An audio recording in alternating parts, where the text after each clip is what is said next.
Welcome to the Better Two podcast. I'm your host, Donna. Today's guest is Eef Barzelay from the band Clem Snide.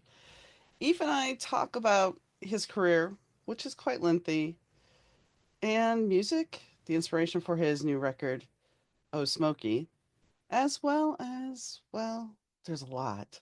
So tune in. Hi, Eef. How are you doing today? Oh, I'm good, thanks. How are you? I'm good. I am very good. You have a long journey here to talk about because you've been in the music industry for 30 years, correct?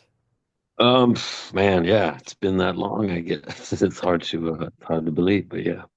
Well, you're releasing your 10th album called Oh Smokey, and from what I understand, a lot of that came about because of some of the things you've gone through. I mean, you moved your house, you left your house that you've been living in for 20 years, which I did that kind of recently myself. Your marriage ended and you kind of moved out of Tennessee and you get rid of your management. So that's a lot of upheaval. 2024 was yeah, it was a big year for me for sure. It's almost Um kind of like burning the bitch down, excuse my language. um yeah, I I like I like change, I wrote a song back in the 90s on one of the first Clem Snide records. That was called I Love the Unknown. And that's the chorus. And it's all about, yeah, like a guy who leaves the job, leaves the nice girlfriend and everything just because he loves the unknown. And I didn't write it at the time thinking it was about me, but I suppose it was in a way,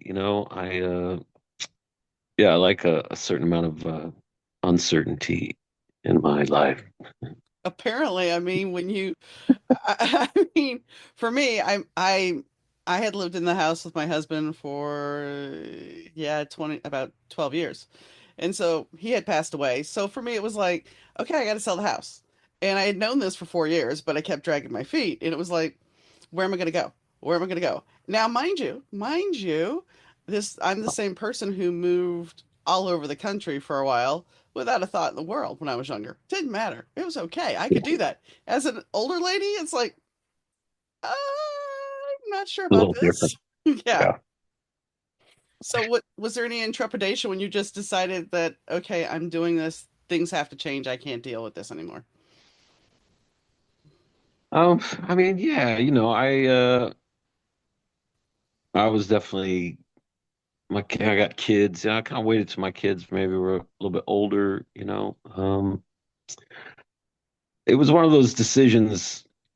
I feel like the big decisions in my life or the big, moves that I've made in my life. I can't, maybe this is a kind of roundabout way to not accept responsibility for my decisions, but I almost feel like the real big decisions are made by something bigger than me, and I'm just sort of caught up in it. You know what I'm saying? I have that sense about life is that yeah, that I am I don't know, like not that I mean, yeah, there's agency, where there's free will, I guess. I make decisions and there's, cause and effect, all that stuff. But ultimately, yeah, I feel like I'm just sort of in this life and I'm just kind of it's kind of getting lived through me or something. So yeah, like those really big moves, I feel like were somehow beyond me, and so I apologize to all those that I've hurt, in the process. But yeah, sometimes you just gotta make some moves and you just don't even have a choice, and that's kind of what it felt like.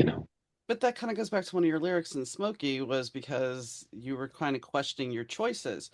And I think that's always a possibility when we disrupt our life in a big way.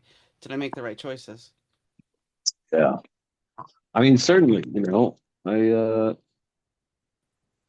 don't know, yeah, it's the same thing with writing songs. I more and more I try and just I feel the truth of my life or something is found more in a kind of like surrendering, yeah, like a kind of a constant just accepting that I don't really know, just like humbling myself. I don't know, it's kind of like I'm sort of like a Buddhist, I think. I'm like a ham-fisted Buddhist where I really try and not get attached to things, and I try to look at things in a sort of fresh, naive way. I think it's as I've gotten older, more and more as well. Like I'm more the older I get, the more I'm like, man, I really don't know what's going on. Like it's getting more like mysterious to me.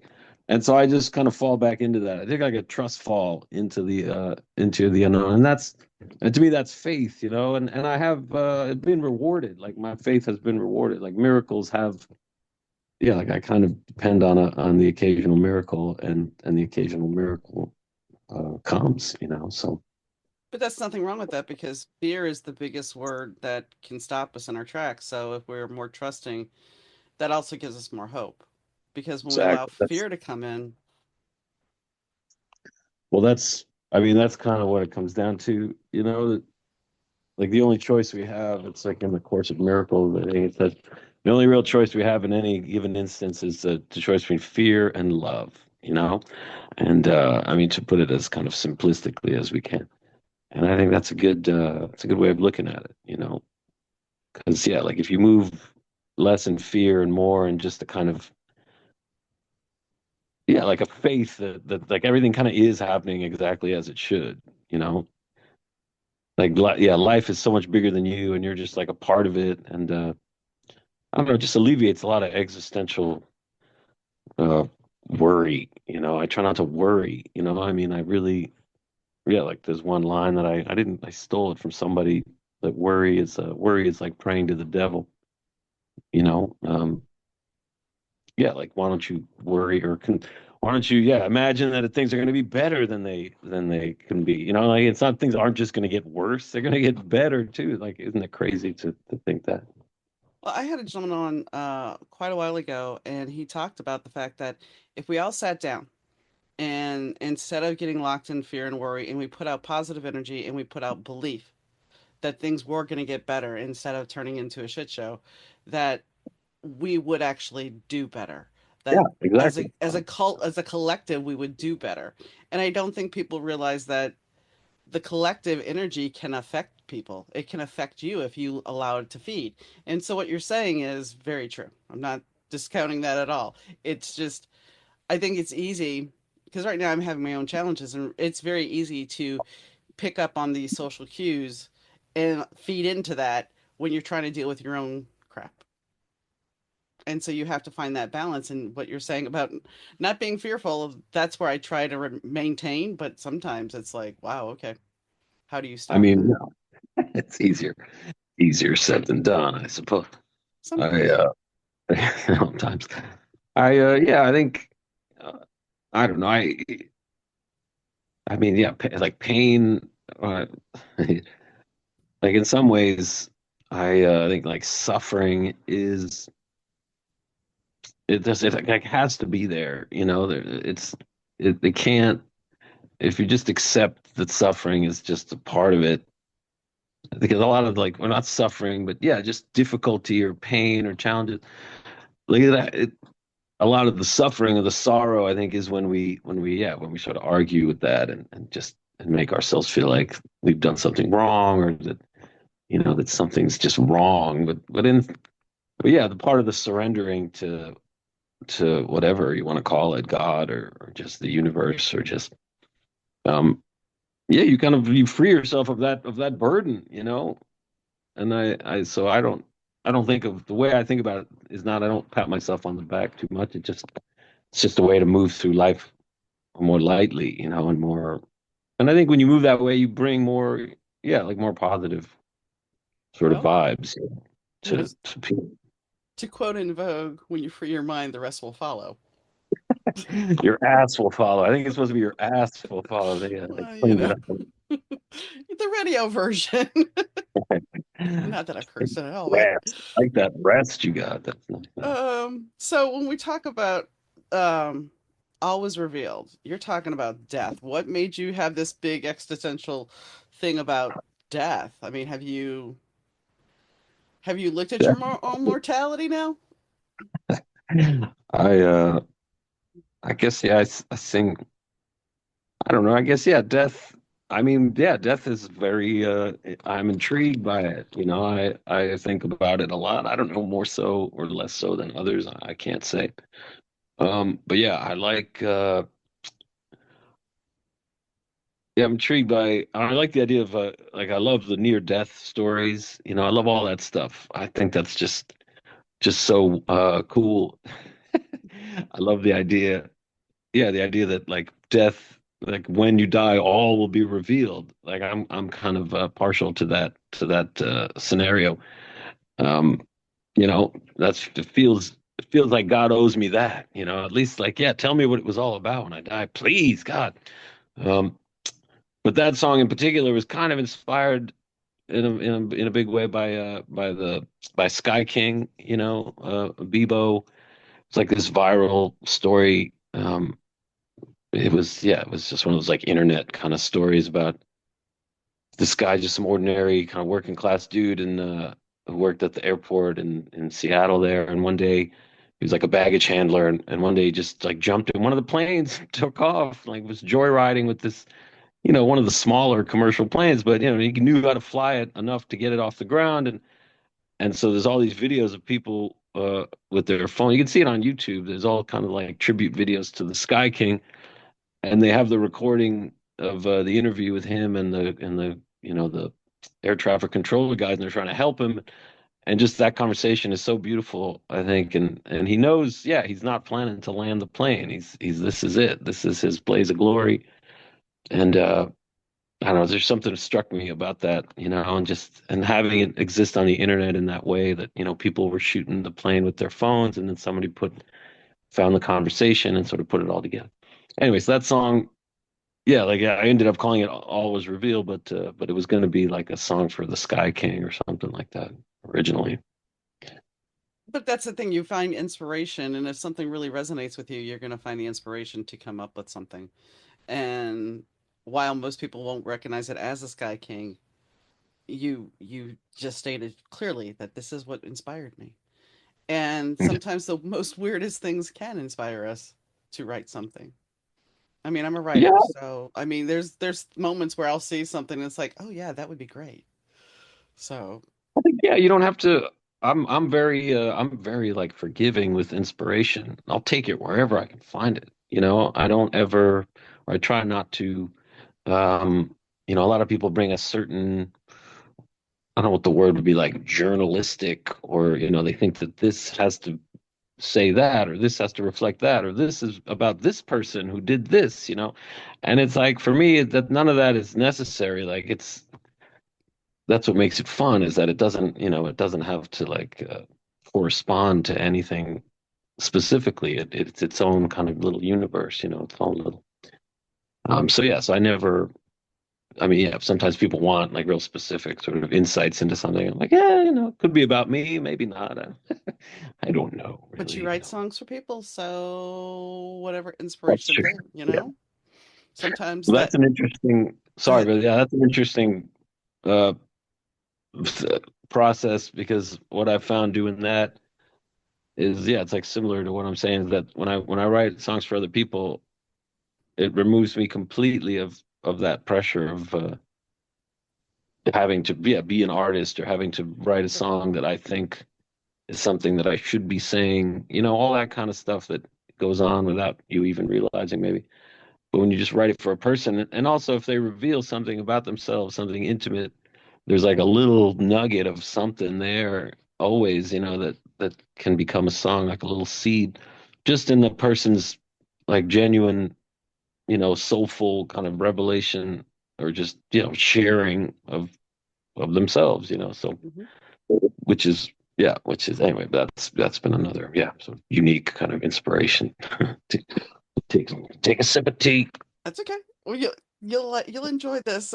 You may not enjoy this, but since you have a fascination with death, you are playing in Rockford, and Rockford is not too far from where I live. So I was talking to my friend about this, and I told her where you were playing the music box, and she's like, "Oh, that place is haunted." I'm like, "Excuse me?"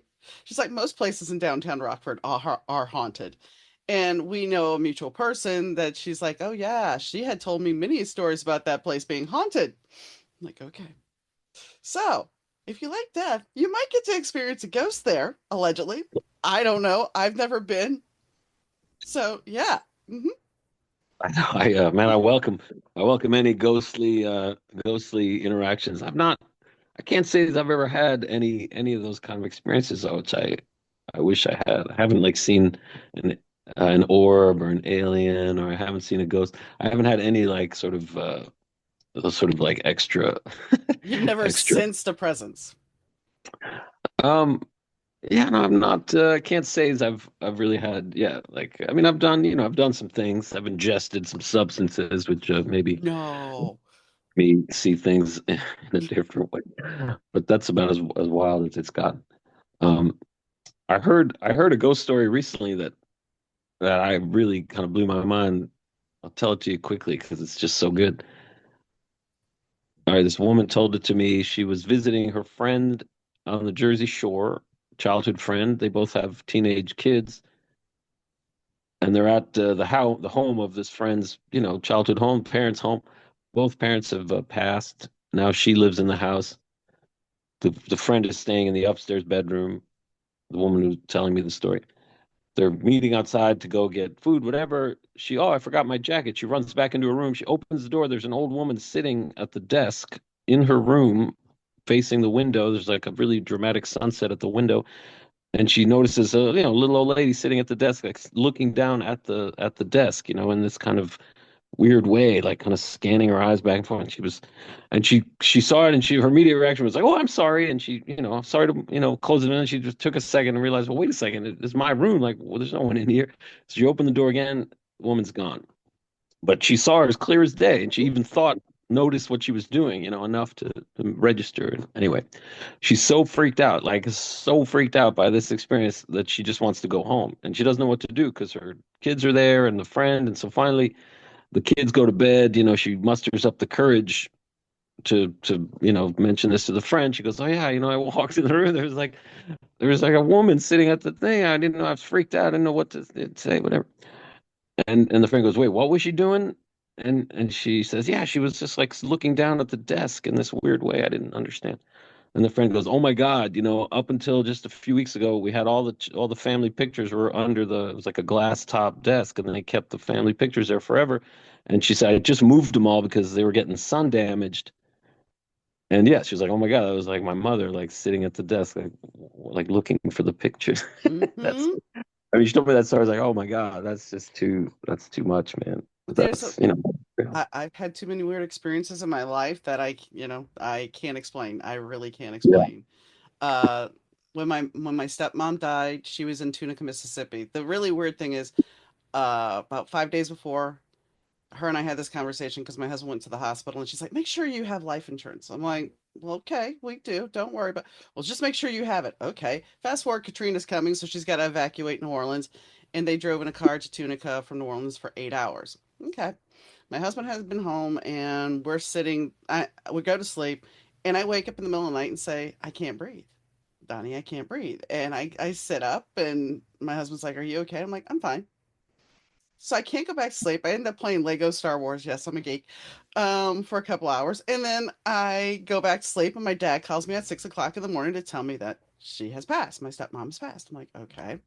A year later, I finally have the nerve to ask my dad. I'm like, well, so what happened? Well, we went and had dinner, and we went to sleep, and then Cindy woke me up saying, "Donnie, I can't breathe." I'm in Chicago. She's in Tunica. You want to explain that to me? Because yeah. yeah, Hmm. So when things happen, and I mean the weird, I don't actually see ghosts. I have picked up on stuff, but like when I closed the shop I used to have, the last room I did was my husband's little studio he had. And I was standing there and I felt him behind my back and rubbing my back, and there was nobody in the room in the building except for me. yeah, So there's things, I mean, it goes back to the whole energy thing. Sometimes you have to trust the unknown, and sometimes when you need that comfort. yeah. Well, yeah, yeah. Have you listened to the telepathy tapes Mm-mm, podcast? mm-mm. Yeah, you should check that out. I know it's interesting to me how some people find it and others don't, but I mean, not to go too far into it, basically, it's very well done. It's yeah, it was huge. I mean, it was just all the rage, I think, up until just recently. But telepathy tapes. This woman studied nonverbal autistic kids for a long time, and they did all kinds of tests, and they get. I mean, I can't sum it all up, but yeah, the takeaway from it is, I mean, first of all, that nonverbal autistic kids are generally telepathic and are able to communicate. I mean, not just to like, pick up on people's thoughts. I mean, there's all these stories where, the kid like could see through the mother's eyes all day, knew what she did all day, just, I mean, wild. Some of them like could tell if someone was sick or not, what they had. I mean, like all these kind of wild, like spiritual gifts that some of these, nonverbal kids that people just assume were, just not even nothing was going on.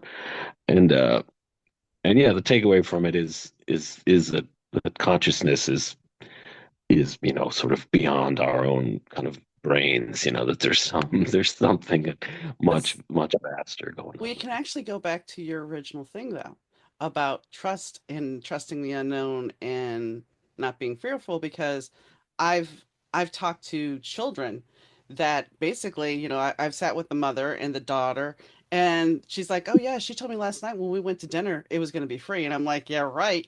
Sure enough, their dinner was free. Kids, the thing is kids are still open. They're not Yeah, told to think a certain way. They're not told to, so they're open still. So they can still yeah, tap into that. It's when our parents start questioning, well, why did you say that? You didn't see anything. There's nothing there for you to see. That's when I think things start yeah. getting really tapped down. I don't know. I feel like I mean I don't have any like whatever. I don't have to be like a reasonable man in this world, thankfully. But I feel like my sense of it is that we're definitely on the verge of some kind of shift in like everything, I think everything is sort of interwoven, whatever the economy, politics, all that stuff, consciousness. I feel like, yeah, we're definitely like on the verge of some whole new, a whole some. I don't pretend to say what Well, it's gonna, but it's exciting. I'm excited. I really, I'm just excited to be alive right now, just to see like what the hell is gonna happen because it just seems so wild right now. a neuroscientist that I interviewed a long time ago now, he talked about the fact that we are all connected. Every one of us is connected in the energy stream. That there's actual science to support this, and I think that's what is even more fascinating to me is that now we actually have scientific evidence backing this up, showing that we are connected and that every action has a reaction. That is all there. It's all tangible. It's all provable now, and I think that's interesting. Oh, it's yeah, it's very exciting. Everything that's happening right now is I mean, yeah, the like the with the AI, everything that's going on with AI. I mean, I'm so not. I don't even like whatever. I only got a smartphone like recently, so I'm not. I don't get into the weeds with it, but yeah, just from what I've seen, the AI and yeah, like we're creating like this whole new sort of way of being conscious. It's like another yeah, it's like another sort of life. It's another form of life and another sort of consciousness that. I mean, yeah, whatever people are frightened of it and that maybe it's going to take over and all that, but I don't see it that way. I think yeah, it's like the universe is always evolving, yeah, like towards greater complexity. It's like reality is always revealing itself to be so much more than what we thought, right? That's seems kind of obvious to me. So, um, yeah, I don't know, biting off more than I can No, chew I here, I but think I think you're talking about the fear. taking it Well, all on. well, the AI. Okay, I think you're not that much younger than me, but I grew up with a time with Terminator and war games, and AI Yeah. was not our friend. Shall we play a game? No, we don't want to play that game. So there is that technology in the wrong hands, just like any movie you've seen, can be very bad. It all depends on how we use it. I mean, yeah, I don't know, I think this is different than just, some fancier way to kind of destroy ourselves. Hmm. Yeah, like some new kind of weapon that we don't necessarily understand. I mean, this is different. This is already, um, I mean, yeah, just like there's all kinds of TikTokers that I watch that have these very, sort of prompt these very profound conversations with the AI and the stuff the AI says. I mean, I don't know. I wonder if it's just obviously it's all just yeah, like at what point does it create something new? You know, right now it's just finding all the information that is and immediately processing it, I suppose. But it seems like at some point it's gonna, yeah, it becomes conscious in the sense that it's able to think in some sort of quantum way. You know what I'm saying? Where it's like more than the sum of its parts. I don't know. Again, I'm out of my depth here. That's I'm just okay. a humble musician. I So don't let's know. talk about Free. I, What was the motivation for the song Free? um, again, that free is like I drive a lot. You know, I spend a lot of time in the car, and I've always been fascinated by. I had an uncle that almost died when he like fell asleep at the wheel. You know, he was so I don't know, I was trying to I, yeah, like for me that song is kind of about that moment maybe when when you're driving and yeah, you sort of surrender, back up off the pedals and surrender to the pull, where it's almost like it's like falling asleep and the pleasure of just surrendering to sleep, but then also surrendering to death and that sort of moment in between. I don't know. So it It's might be a hard to little bit explain. of darker album. This is a little bit dark album, a tad. Well, I don't, I like I said, I think death, yeah, all is revealed. Like to me, death isn't. The end. I don't. Yeah, it's not. Yeah, I'm not sort of confronting it in this kind of tragic way. It's more, yeah, seen as a kind of like a So liberation in a way. why did you decide to fire your manager? You know, I know I have. You're asking me to talk about things that I haven't talked. I Then don't don't talk talk about. about it. If you don't want to talk about it, I mean, that's the thing. It's like this is a conversation. It's like if we were sitting in a coffee shop, you most likely would look at me and say, "Yeah, yeah, this is something I don't care to talk about." Okay, fine. Let's go with No, something else. I, I'm, I'm happy to talk about it. Anything. I don't. I'm just trying to. Yeah, I just don't want to. Upset. And I don't want you to upset anybody. That's why it's like if you don't want. No, it's not even that. I don't. It's not like anything went down that was so whatever. It can't be spoken about. I mean, it's not. The answer is probably a lot more boring. I mostly because I don't really. It's more about the way the industry works now and my position in the industry. I don't really need a manager. Like, if anything, managers are more kind of harken back to the industry as it maybe once was that you needed a sort of liaison to interact with like labels or publishing companies, and that's like still kind of true to a certain extent, but I don't like I'm kind of done dealing with all those companies. I've sort of been chewed up and spit out by the industry at this point. No one's ever made any money off me, so I'm not a very I'm not a good investment. Clem Snide it's got to be a labor of love. It's got to be a labor of love. And yeah, and my managers, they need to get paid, and so there was a lot of like, well, I'll pay you later, and then like debts start accumulating, and I just didn't want to. Like I had a bad experience years and years ago with our first manager where he was just a little bastard and he got real litigious, and I ended up losing like a lot of money, and it was very unfortunate, unpleasant experience for me. So anyway, yeah, I'm trying to avoid that situation. But you don't need a manager really unless you're getting so many offers that you can't even handle it and you need someone to deal with it for you. And I can handle the offers that I get. You know, I can write that email. It's not a big deal, whatever. Well, I think that's you sum it up perfectly because the industry has changed and it's not just the recording industry, it's the writing industry, it's publishing. All of those things have changed. And when Oh, you're because there's so much content out there, yeah, I saw something today because, like I said, I write, and they're like, have a virtual assistant help you because that way writing won't. And I'm like, but then I'm already paying for somebody to edit. I've learned to do my own covers. I've learned to do this part. I've learned to do that part. I do my stuff for my podcast. If I pay somebody, I'm not even paying my sound guy. My sound guy is a great person because he knows I can't pay him. He does it because he wants to do it. And the fact yeah. of the matter is, I'm not making a lot of money doing this. I'm not making any money doing this. But you know what? It's a labor of love. Yeah. So I get it. I mean, yeah, I know I've run into some younger people who are just kind of just trying to get like younger bands or songwriters or whatever, just trying to figure out, how to get something going in this business. And I mean, yeah, right now it's it's like, I mean, yeah, in some sense, music, writing, all of it is has become it's not really worth, just in terms of the business, it's not really worth anything. There's just so much of it now that it's become, yeah, sort of like hyperinflation or something. But at the same time, yeah, everyone can do it. Hmm. Everyone has a shot.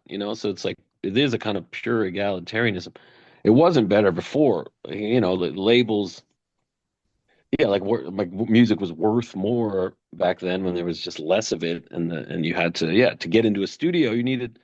I mean, we made our first record. They gave us $100,000 to make a record, and we were just some band that, we just had one little nothing. We didn't, and that was even like not even a big deal. That was like a kind of a small deal by comparison. This is in like the late '90s, and the idea of having $100,000 to make a record now is, I mean, that was like 25, 30 years ago. Like that. I mean, it's just unbelievable to me. I made Oh Smokey for like less than $6,000 or something like that. I mean, and Oh Smokey is just as good as the one that we made for $100,000. So yeah, and in some ways, you don't need that kind of money. But whatever, I forgot what I was even talking about. But yeah, back then it was just to get into a studio. You people with skills, expensive equipment, time. It was more of a production. But now, yeah, it's anyone can do it. So which is great. But now you have like way too much music. There's way too much. But More than anyone. when you think about it, the person that had one of the cheapest places to record was Tone Loc because he recorded the song in the closet. And that was back in the day of what, the late 80s. So, when that came out, it was kind of like he recorded this in his closet. Okay. But hey, it went to number one, I think, or somewhere in there.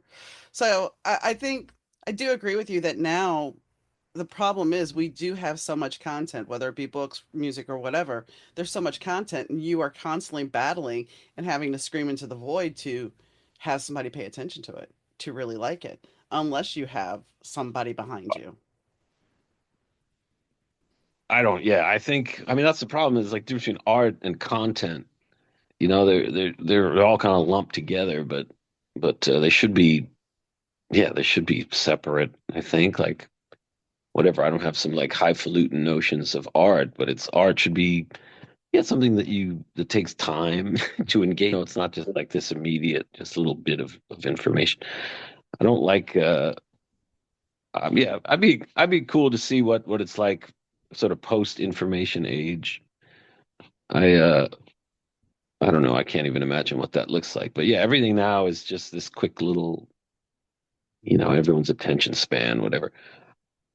I was reading somewhere that back like 100 years ago, people would regularly attend some debate, some important, whatever, public debate, and people would sit there for several hours, just listening to like some debate. That was just kind of the norm, and people just had so much more time to just, I don't know. I kind of long for that. Yeah, I like things to be a lot slower and simpler. I advocate for that. Well, I kind of laugh because my mother would tell me, MTV's going to rot your brain. And I'm like, no, it's music videos, Mom. It's cool. Everything's fine. And then I look at it and go, okay, so the short attention span started with MTV. We had these little clips, and then they got a little bit less, and then we got the reality TV blurred in.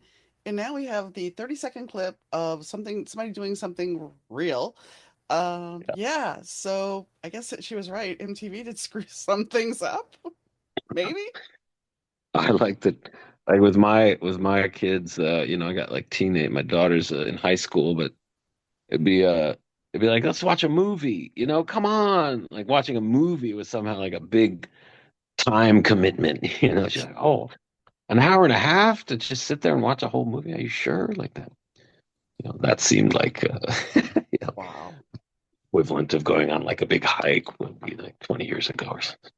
Yeah. I mean, well, and the other thing, 20 years ago, 30 years ago, I'm gonna go hang out with my friends. Okay. I'm gonna call them. Oh, they didn't answer. Maybe I'll drive by their house. Oh, they're not home. I don't know where the hell they're at. Oh, well, I guess we're not hanging out. Now I'm gonna track you down on your phone. You can't get away. It's like, so I think that goes back to your point about things slowing down. It's like before we didn't have access to everybody. You didn't have instant access.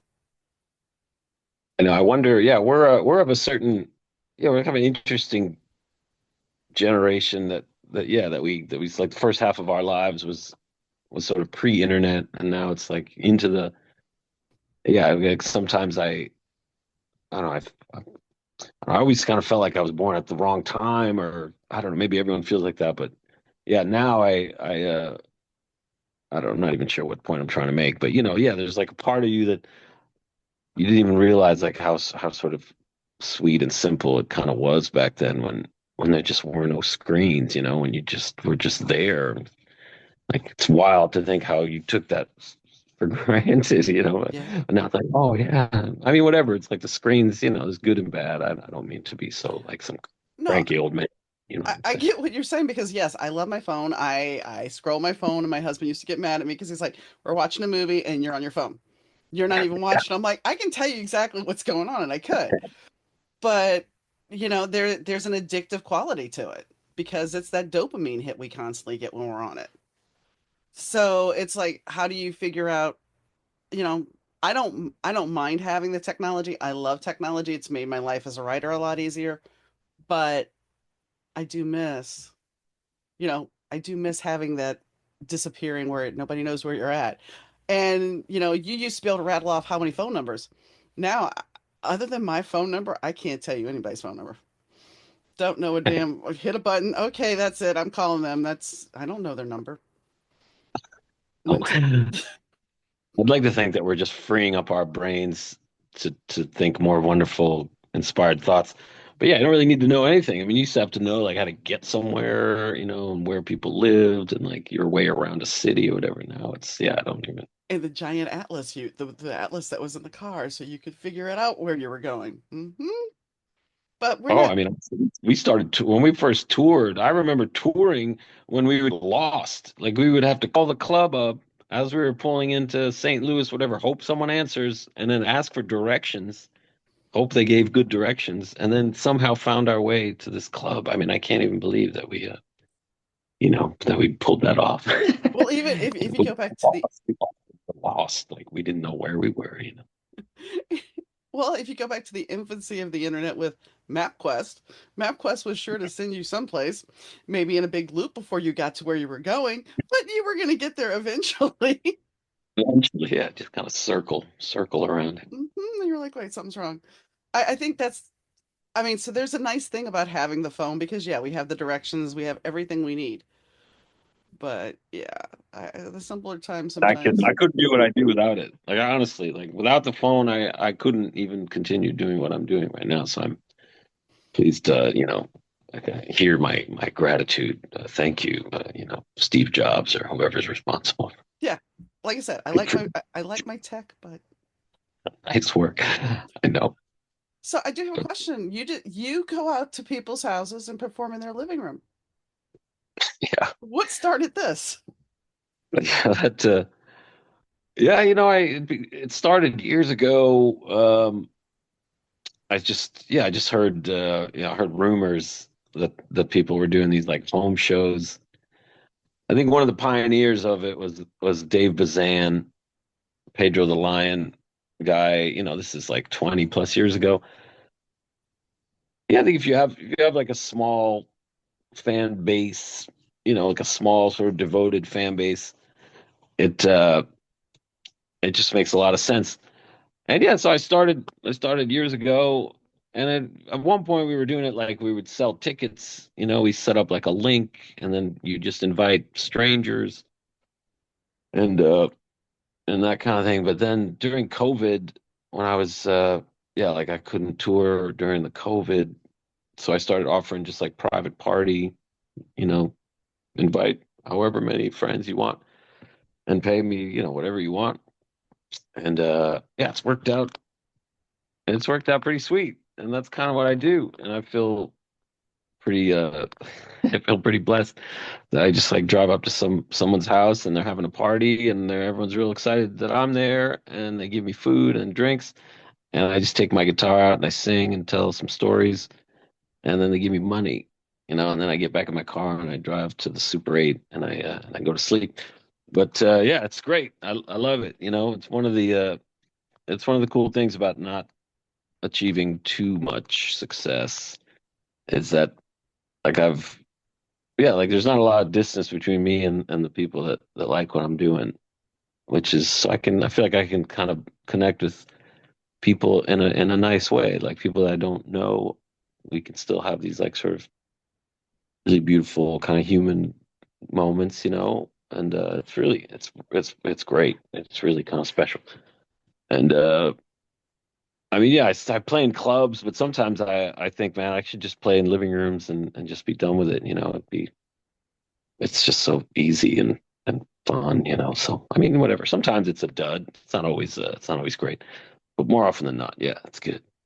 It's a much more intimate atmosphere, and I mean, Yeah. like you said, you have people that usually will appreciate you. They're there for you. And granted, when you play a club, yes, they can come there for you, but sometimes that's not the case. Sometimes they're Yeah, just, clubs. A lot of clubs are not like small. There's not a lot of like really good small listening room places in the country. There's some, but not that many. And a lot of times I end up in these like sort of rock clubs and with the big stage, and it's kind of meant more for yeah, like a loud rock band. I mean, yeah, my show is very intimate, painfully intimate. I don't have a big show. I couldn't fill a big room. I mean, whatever. I could get a band and work something out eventually, I suppose. But yeah, the way it is right now, it works best. Yeah, like face to face, very intimate. well, the thing is, if it works best for you being having a more intimate show, you're going to lose something if you get the big band together and go out and try to perform for a crowd because you're not going to have the same connection. No, I don't think I have that kind of energy anymore. Like I had it more when I was younger, but now, yeah, I need to like sit down. You know what I'm saying? I need to. I guess I don't have that kind of yeah, that kind of live energy that. I mean, I'm amazed, like Mick Jagger and those kind of people that are still out there, just like at that age, rocking out. That's pretty impressive. Mm. It is, but you got to imagine that Mick most likely is running around every day, all day, just keeping up that energy level because that's not something you're going to be able to sit down and just, I'm going to coast for a couple of months. No, you're going to have to keep that up. Well, Mick Jagger's dad was a gym teacher, was a phys ed teacher. So Mick Jagger is always very committed to physical fitness. Yes. So he just, contrary to what people think, they were, yeah, like all the other like Keith, whatever, they were doing all kinds of drugs, but Mick was pretty clean and sober and fit. What's interesting, because we're talking about older acts, Gene Simmons was supposed to play the Hard Rock here in Rockford, and he canceled his tour because not enough people bought tickets. Yeah, So, which was kind of surprising because it's not that I'm a huge fan, but I thought that was kind of surprising. But then also, you for $10,000, you could be his roadie for the day. And I'm like, that's a little egocentric. really. Yeah, $10,000, you can just be his roadie. That's the yeah, deal he was given. yeah. I'm like, no, I'm gonna pay to work. I'm gonna pay you to work for you? No. No, me and Gene Simmons were both born in Haifa, Israel. Okay. That's what me and Gene have in common. We're born in the same city in Israel. And I You mean, know, for what he's done with his career, it's interesting, but for him to have to cancel dates, I was kind of surprised. But my sound guy will tell was it me just him, or is it was it? just It's him. not It was his. just him. It was just him. But my sound guy was like, "Yeah, kisses." He's like, I used to love Kiss, but after a certain point with the reunion tour and the reunion tour, and this is the final tour, and this is the final tour, he's like, nah, I'm done. I am just done. Like, okay. Yeah, I mean, I think about that. Those old guys who are still touring. I think they just don't know what else to do. I don't, they're not doing it for the money or anything. I think they're just doing it like Bob Dylan. The minute Bob Dylan stops touring, he's probably just gonna die. Like I think they just have to keep going. They just have there's no other way. Well, look at Willie Nelson. Willie Nelson's still going strong. Of course, I'm sure the pot has something to do with that, but That's right. That's the elixir of life right there. we're all Well, mellow. I love no, I love Willie so much. Yeah, I love his career and his whole philosophy. It's so wonderful. If we could all just be that mellow, it'd be great. But then I Yeah. guess we'd all be high. But anyway, Well, it seems like I don't know, there's a lot of dispensaries in the country now. It seems like everyone's kind of high most of the time. yeah, yeah. Definitely in Michigan. Definitely in Michigan, everyone is high. I can tell you that right now. I will say we have a lot of dispensaries here, but I don't think that everybody's high. Although when I used to live at my old house, we were going down a two-lane road, and this car decided to. It was a busy two-lane road, and these two teenagers, or maybe 20 somethings, decided to pass. I'm pretty sure they were high because they were passing on a curve, and had to swerve. They passed me and somebody else, and then they had to swerve out of the way because there was a car coming, turned the car completely around, spun it off the road, and as we drove by, they're dying laughing. So I'm thinking, yeah, you guys were high. That's the spirit right there. That's the only way you guys are laughing about that. I don't know. I did some stupid driving moves when I was a teenager, and I wasn't high. I was just a stupid teenager. Okay, well, maybe I'm wrong. It's possible. It's possible either way. So, I mean, after this tour, because it's a short tour, are you planning on doing any more dates, or are you just going to, do you want to go out west and tour, or just, nah? Yeah, no, I'm on the road nonstop. Yeah, after this tour, I'm just gonna do just little private party house shows throughout the summer. I'm just gonna drive. Not really living anywhere right now, so yeah, I'm just kind of living on the road and just staying with people and camping out a lot and doing these like living room shows. It's kind of what I did last summer. It was pretty awesome, so I'm hoping to do it again this summer, you know. Um, and yeah, a lot of I go out. I'd like to spend more time out west if I can. I like it. I like it out west. And you're doing what you love. That's the thing. If you're doing something you love, Yeah. I mean, I love, I enjoy the lifestyle. I mean, it's kind of, when you do this kind of thing, it's like you're mostly driving. The gig you play for an hour, hour and a half, whatever, every night or two. But yeah, most of your time you're just kind of killing time. You're driving, you're just sort of hanging out. I like just sort of floating through the day in that way. It's nice. nice, nice. Is there anything that we haven't talked about that you would like to talk about? We just covered just about everything. I don't know. I can't think of anything specifically. I don't think. Okay. Well, I thank you for coming on. Well, thanks for having me. Yeah, it was real nice chatting with you. So, Eve had a lot to say, and I mean, I know we went somewhat back to the good old days, which I don't, like he said, we kind of have this whole thing, Gen X, which, we do have a bad rap sometimes, and we're the forgotten generation occasionally. We do have this thing of we grew up without having cell phones or screens, and, we could go to the park, and as long as we were home by a certain time, that was fine. Didn't matter. Didn't matter at all. And then inadvertently we ended up, yes, we had the cell phones coming in, we had the internet coming, yes, we had dial-up internet. But these are the things that we transitioned through, where some generations didn't go through that. So the experience for us, we've lived in two different worlds. We lived in the non-tech world and the tech world, and some millennials have done that as well. But it's definitely a change, and yes, things have sped up, and things are very much where you want to just take a break sometimes from tech. And sometimes I think that it's a hard thing to do because if you put down the phone or you're off the internet, you might miss something. And as the infancy of the internet, we didn't have that. We didn't have necessarily, I got to log in right now to see what's going on. Now, that being said, when 9/11 happened, I logged into my computer at work to Yahoo. Yes, oh, we're being old, in CNN, and wanted news because we could see it in action. And then we went into the break room or the conference room, and they rolled in this TV. We didn't have internet, and we were so far out that we just watched everything through the fuzz.